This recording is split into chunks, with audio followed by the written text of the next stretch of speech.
Let's start with a truth that changes lives. The way you speak up for yourself can either open doors or shut them. Assertiveness is that one shift that can move you from stuck to empowered. It affects everything from your communication and relationships to your mental and physical health. In this video, we'll unpack what assertiveness really means, how it's often confused with aggression, and why that confusion can keep you from personal growth. Whether you're trying to lead, build stronger relationships, or simply speak your truth without guilt, this one mindset change can completely transform your path forward. Assertiveness is the ability to express your thoughts, needs, and boundaries clearly and respectfully. It's not about being loud or demanding, but about being confident and grounded. Imagine telling a friend, "I can't make it tonight, but I'd love to reschedule," and feeling zero guilt. That's assertiveness. It helps you stay honest without being harsh. Studies show that assertive people experience lower levels of stress and anxiety because they're not bottling things up or avoiding confrontation. This superpower gives you the voice to advocate for yourself and the mindset to honor others at the same time. Aggression often looks like control, dominance, or even manipulation. It can be loud and obvious, like yelling, or subtle, like sarcasm and guilt-tripping. What's important to know is that aggressive behavior might get short-term results, but it always comes at the cost of trust and connection. In one workplace study, teams led by aggressive managers reported lower morale and higher turnover. Aggression is often rooted in fear, the kind that says, "If I don't push, I won't be heard." But the truth is, aggressive tactics often silence others and isolate you, preventing real growth and connection. Enjoyed the video so far? If you have, hit the like and subscribe. It really supports the channel and lets me know you appreciate the content. Don't forget to check out the recommended reading in the description. Let's get back to it. To be assertive, you need a mindset focused on growth, not domination. Growth says, "I can learn, adjust, and listen." Domination says, "I must win at all costs." The difference between the two becomes clear when facing a disagreement. A growth mindset allows you to say, "Help me understand your point of view," while a domination mindset pushes, blames, or dismisses. When you focus on learning, you build emotional intelligence. You gain self-awareness, which helps you recognize when your tone or body language needs adjusting. With a growth mindset, conflict becomes an opportunity, not a threat. When you're assertive, your body knows it. People who express their needs without aggression have healthier cortisol levels, fewer headaches, and better immune function. Why? Because suppression creates stress, and aggression sparks adrenaline. Assertiveness allows your nervous system to stay balanced. In one health study, participants who learned assertiveness techniques showed a marked drop in symptoms of anxiety and burnout. By speaking clearly and calmly, you not only avoid conflict but also protect your mind and body. This is why assertiveness is more than a social skill, it's a form of self-care. Assertive communication isn't just about what you say, but how you say it. Using phrases like, "I feel" instead of "you always" invites understanding instead of defense. Maintaining calm eye contact and a steady tone shows confidence without intimidation.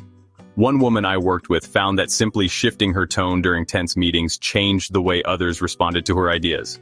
The goal is to empower both yourself and the person you're speaking to. You're not overpowering or backing down, you're creating a space where both voices can be heard with clarity and respect.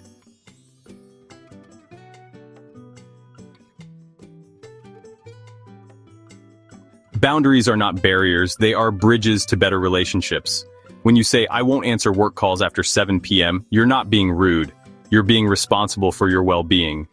People often fear setting boundaries because they don't want to be seen as selfish. But healthy boundaries allow you to give from a place of fullness, not resentment. Over time, those around you begin to respect your limits because you model respect for yourself. And with practice, setting boundaries becomes less about confrontation and more about creating space for peace and focus. In professional environments, assertiveness builds leadership. It helps you delegate, give feedback, and resolve tension without micromanaging or avoiding tough conversations. One manager I coached shifted from saying, "You did this wrong," to "Let's walk through what happened and how we can improve it." The results? More trust, better performance, and fewer conflicts. Assertiveness at work means taking ownership of your message while creating room for input. It doesn't mean always being right. It means being willing to speak up, listen well, and lead with clarity and purpose.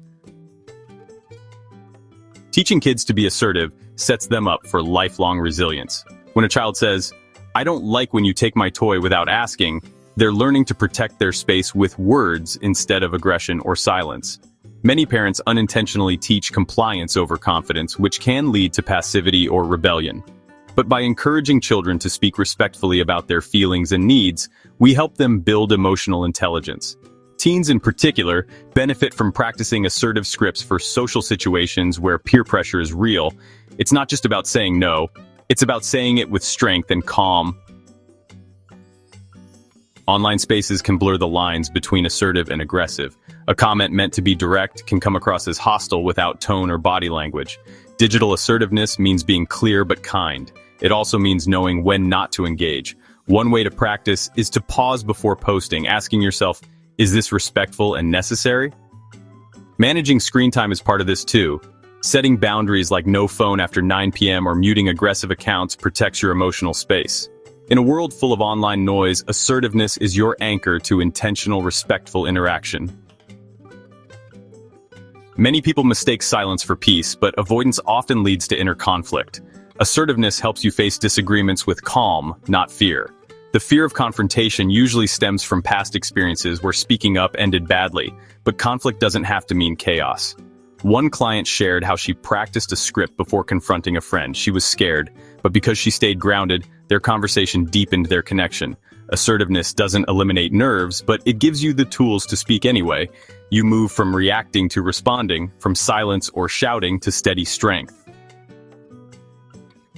Living assertively isn't about being perfect. It's about being present, honest, and empowered. It helps you make decisions from alignment instead of pressure. You speak your truth, own your space, and respect others in the process.